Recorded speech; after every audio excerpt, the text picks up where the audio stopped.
নমস্কার সকলকে। হালুম হেসেলে আপনাদের সবাইকে স্বাগত জানাই। সন্ধ্যার সময় চায়ের সাথে স্ন্যাক হিসেবে আপনারা বানিয়ে নিতে পারেন এই রেসিপিটি, যেটা ময়দা আর সুজি দিয়ে খুবই মুখরোচক এবং টেস্টি এই স্ন্যাক্স। তো বাড়িতে ঝটপট বানিয়ে নিতে পারেন খুব কম সময়ে, দোকানের স্বাদকেও হার মানাবে। তাহলে চলুন এই রেসিপিটি আপনাদের কাছে তুলে ধরছি। তার জন্য একটা পাত্রে আমি 1 বাটি মতন নিয়ে নিলাম আটা, আর নিয়ে নিলাম 1 বাটি মতন ময়দা। আটার ময়দার পরিমাণটা সমান হবে।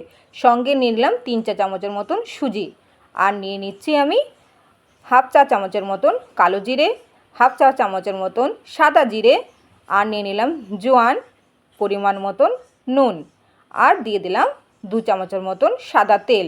সব কিছুকে ভালো করে মিক্সড করে নেব। এই সময় ভালো করে মিক্সড করে এটাকে আমি জলে ভালো করে একটা সুন্দর ডো তৈরি করব। ভালো করে মিক্সড করে এটাকে একটা ডো করে কিছুক্ষণের জন্য রেখে দেবো। 10 মিনিটের মতো এটাকে আমি ঢাকা দিয়ে রেখে দেবো। খুবই সহজে এবং খুব কম সময়ের মধ্যে এই স্ন্যাক্সটি আপনারা বানিয়ে নিতে পারেন। আর বাচ্চাদের টিফিন হিসাবে দিয়ে খেতে পারেন, আর সকালের জলখাবারেও এর সঙ্গে খেতে পারেন। তো সুন্দরভাবে 10 মিনিট পর দেখুন এটা খুব সুন্দরভাবে সফট হয়ে গেছে। এটাকে আমি দুভাগে ভাগ করে নিচ্ছি। তারপরে স্ল্যাবটা আমি ভালো করে পরিষ্কার করে নিয়েছি, আর স্ল্যাবে এই সময় আমি সুন্দর করে এটাকে বেলে নেব। একদম পাতলা নয়, একদম মোটা নয়, এইভাবে বেলে নিলাম। এরপর ছোট্ট একটা বাটিতে সুন্দর করে গোল গোল আকৃতির এর একটা মাপ হিসাবে আমরা ছোট ছোট লুচির মতন বার করে নিলাম। দেখুন সুন্দরভাবে এরকম কেটে নিলাম। একদম দেখতে কত সুন্দর লাগছে। আপনারা চাইলে অন্য শেপও দিতে পারেন। আমি গোল হিসাবে শেপ দিলাম। এরপর এটাকে একটা একটা করে তুলে নিচ্ছি। সুন্দরভাবে দেখুন কত সুন্দর এনে লাগছে। অপরদিকে আমি গ্যাসে সাদা তেল গরম করতে বসিয়ে দিয়েছি।